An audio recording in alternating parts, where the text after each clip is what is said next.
Culture G. Cultivez votre curiosité. Bonjour à tous. Dans cet épisode, je réponds à une question posée par Zora sur la page Facebook de Culture G. Quelle est la différence exacte entre un chiffre, un nombre et un numéro ? Les chiffres déjà, ce sont des symboles mathématiques auxquels on associe une valeur numérique. En français, on utilise généralement les chiffres arabes qui comportent 10 caractères allant de 0 à 9. Occasionnellement, on emploie aussi les chiffres romains qui comportent 7 caractères. Avec les chiffres, on peut former des nombres, un nombre infini de nombres. D'une certaine façon, les chiffres sont aux nombres ce que les lettres sont aux mots. Comme les mots, les nombres expriment quelque chose, une quantité ou une valeur. Submergés par leur nombre de 2, nous n'avons rien pu faire.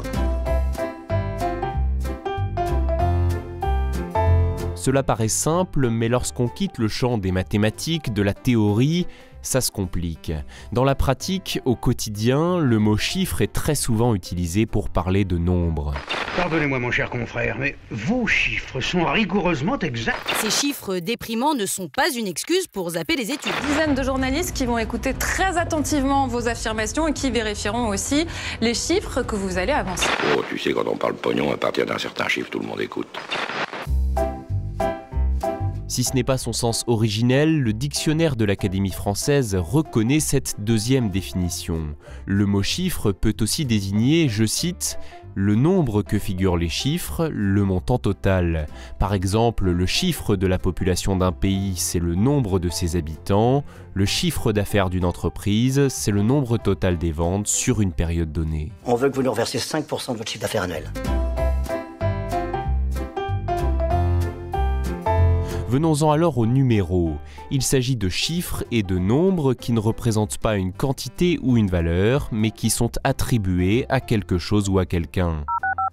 Un numéro de téléphone, un numéro de sécurité sociale, un numéro de ticket, un numéro de chambre d'hôtel ou encore un numéro de place dans un train ou un avion.